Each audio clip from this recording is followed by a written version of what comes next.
soal capres-cawapres dan lain sebagainya atau gimana sih Bang? Ya ini kan rapat pleno biasa yang selalu kami rutin lakukan dan punya tradisi PKB itu rapatnya pagi. Oh, Jadi kita memang lagi seger-segernya.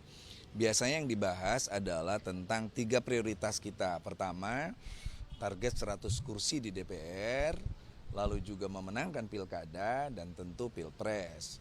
Nah, mungkin yang paling hangat hari ini adalah pernyataan dari Demokrat bahwa ada kesepakatan untuk mengusung Anies dan Pak Mohaimin sebagai ketua umum. ya.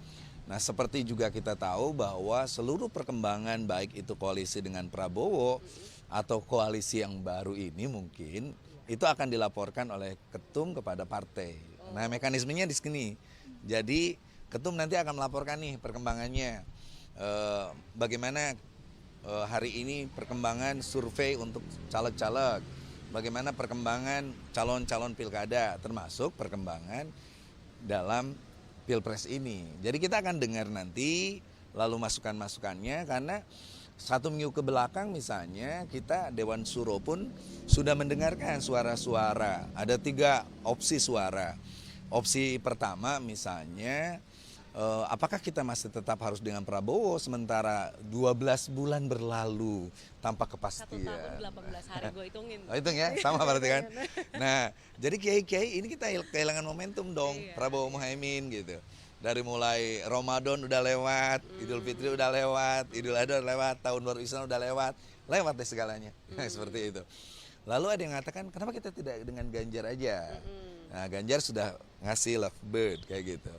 Lalu ada yang ngomong, loh kenapa kalau nggak dengan Anies? Jadi 3 suara ini udah muncul di rapat Dewan Suro.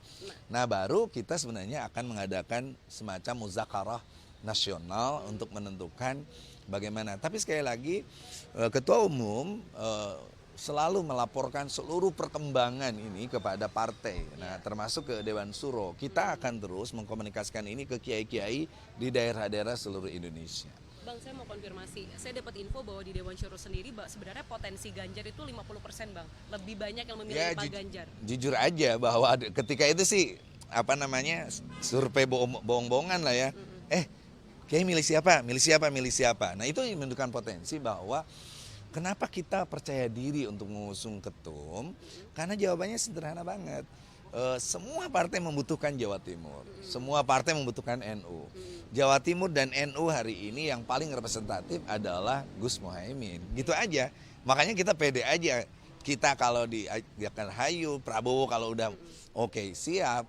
Tapi kalaupun akhirnya dengan Anies, why not? Oke, berarti hari ini ada rapat, kemudian hasilnya langsung ada begitu ya, Bang ya? Atau gimana sih, Bang? Nggak, biasanya habis rapat, keputusan rapat itu nanti diumumkan oleh ketum. Bahwa ini loh saya melaporkan ini ke partai, lalu Dewan Suro memberi pertimbangan ini, lalu Tanfid memberikan keputusan ini.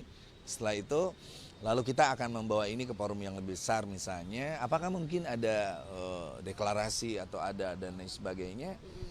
Karena jujur aja kita udah pingin banget keliling dengan satu tujuan bahwa ada nama Gus Mohaimin di kartu pilpres. Berarti nggak dalam 1 hari ini deklarasi atau keputusan itu akan muncul gitu ya, Bang? Enggak juga. Jadi biasanya ada mekanisme di sini semua masukan, ketum lapor, lalu semua anggota melakukan pertimbangan, setelah itu digodok, teknisnya dan lain sebagainya. Setelah itu baru ada, oke, kita akan umumkan semua keputusan ini terutama hal yang berteknis. Yang bersifat non teknis misalnya dibagi-bagi tuh. Ketua-ketua DPP, lalu juga beberapa anggota Dewan Suro untuk melaksanakan, ada yang seminar, ada yang turun ke daerah, ada yang ini dan lain sebagainya. Tetapi minggu-minggu ini kayaknya semua harus bekerja keras, itu aja. Ini artinya berarti dalam waktu dekat PKB akan pamit ya, Bang, ke Gerindra ya, Bang? Saya rasa istilah pamit tidak pamit itu cukup dengan komunikasi ya. Tidak perlu datang lalu saya pamit ya. Seperti Golkar, P3 dan PAN tiba-tiba nggak pamit, nggak reunian, nggak apa. Lalu begitu pun juga ketika Golkar dan PAN masuk tiba-tiba nggak ada pamit nggak apa, tiba-tiba nyebutkan ini ada koalisi maju ya. Di kita sebenarnya politisi ini harus memang berkomunikasi aja. Bang, sebagai Abang sekretaris Dewan Syuro kan Ya, ya, Bang ya? Nah, Wakil Sekretaris Dewan Suro. iya, betul kesalahan. Kan kemarin Caimin bilang nggak tahu bang, itu kan katanya mau lapor ke Dewan Syuro dulu, mau lapor ke partai dulu. Ini Dewan Syuro marah gak sih gara-gara Caimin nggak tahu perihal nama Kabinet Indonesia Maju? Udah dilaporin belum? Belum. Enggak, kita baca justru di berita itu, ketika kita beri media itu. Jujur aja, Dewan Syuro agak marah. Agak marah. Jadi kita sudah punya yang namanya rumah apa lupa lagi tuh di Menteng, Sekber. Kok masa sih nggak ngomong sama sekali gitu, ya kan? Walaupun marahnya PKB itu ya semarah-marah PKB tetap santun. Tidak ada partai yang paling santun dan paling setia kecuali PKB. Aduh, setia gak tuh dibilangnya? Aduh, oke lah bang, siap. Oke, Yo, Bang Maman. thank you ya. Nanti